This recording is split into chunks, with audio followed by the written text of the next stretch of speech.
Hello guys, അപ്പോൾ ഞങ്ങൾ ഇന്ന് നമ്മുടെ തമ്പൂനായിട്ട് തൃപ്പൂണിത്തറയുള്ള ഫെലിക്കൺ ഹോസ്പിറ്റൽ വന്ന കേട്ടോ. അവൻ്റെ കാലിൻ്റെ ട്രീറ്റ്മെൻറ്റ് കാര്യത്തിന് വന്നതാണ്. നേരെ ടോക്കണൊക്കെ എടുത്ത് അപ്പോൾ ഞാൻ കാണിച്ചു തരാം അവൻ്റെ കാലിൻ്റെ അവസ്ഥ ഒന്ന് കാണിച്ചു തരാം. ഇതാണ് കേട്ടോ, ഈ വലത്ത് വശത്ത് ഈ ലെവലിലായിട്ടുണ്ട്, ഇങ്ങനെ തടിച്ചൊരിതായിട്ട്. ലെഫ്റ്റ് സൈഡിൽ പക്ഷേ ഇത്തിരി കൂടുതലാട്ടോ. ലെഫ്റ്റ് സൈഡിൽ ഇപ്പോൾ മാന്തിയത് പൊട്ടിച്ചത് ഇൻഫെക്ഷൻ ആയിട്ടുള്ളത്. അങ്ങനെയാണ് ഇവിടെ വരാൻ കാരണം. അപ്പോൾ നേരെ ഇവിടെ വന്ന് നേരെ അകത്തേക്ക് വിളിച്ച് ഡോക്ടർ.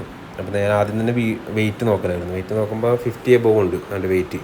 ഇപ്പോൾ ഡോക്ടർ ആയെന്ന് പറഞ്ഞ് ഇത്തിരി കൂടുതലാണെന്നാണ് പറഞ്ഞത്. പക്ഷേ ഇവൻ്റെ ഹെഡ് സൈസും ബോൺ വെയിറ്റ് എല്ലാം കൂടെ നോക്കിയിട്ട് ഡോക്ടർ പറഞ്ഞു കുഴപ്പമില്ല, എന്നാലും നിങ്ങളൊന്ന് മെയിൻറ്റെയിൻ ചെയ്യണമെന്ന് പറഞ്ഞു. അങ്ങനെ ഇരിക്കെ ഡോക്ടർ പറഞ്ഞ് ട്രീറ്റ്മെൻറ്റ് വീഡിയോ അലൗഡല്ല കേട്ടോ. ട്രീറ്റ്മെൻറ്റിൻ്റെ കാര്യങ്ങളൊക്കെ നമുക്ക് ക്യാപ്ചർ ചെയ്യാൻ പറ്റില്ല. അതുകൊണ്ട് ട്രീറ്റ്മെൻറ്റ് അവിടെ പൊതുവെ നടന്നതിൻ്റെ വീഡിയോ നമ്മുടെ കയ്യിലില്ല. അത് കഴിഞ്ഞ് നേരെ ഞങ്ങൾ പുറത്ത് കൊണ്ടുവന്നിരുത്തി അവിടെ നിന്ന് ഒരു ട്രീറ്റ് അവിടെ നിന്ന് പർച്ചേസ് ചെയ്തായിരുന്നു. മിൽക്കിൻ്റെ ഒരു സ്റ്റിക്കായിരുന്നു, അത് കൊടുത്ത് അങ്ങനെ ഇരിക്കുമായിരുന്നു.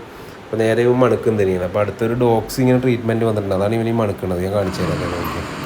അല്ല, ഈ ഡോഗ് അവിടെ ട്രീറ്റ്മെൻറ്റ് വന്നത് ആ ചേച്ചിയുടെ ടോക്കൺ എടുക്കുന്ന സമയത്ത് ഇവൻ ഇത്തിരി അഗ്രസീവ് ആവുന്നുണ്ട്. നമ്മൾ ഡോഗ് പൊതുവേ ഒരു അഗ്രസീവ് ആവുന്നുണ്ട്. അവനെ പിടിച്ചു വെച്ചിട്ടുണ്ട്, എന്നാലും പിടുത്തം വിട്ടവൻ ഞങ്ങൾ ചെല്ലും കടിക്കാൻ വേണ്ടി.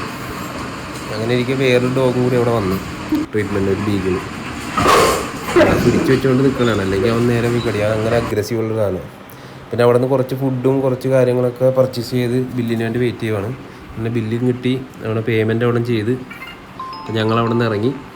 അപ്പോൾ അത്രയേ ഉള്ളൂ. Okay, bye, Tata.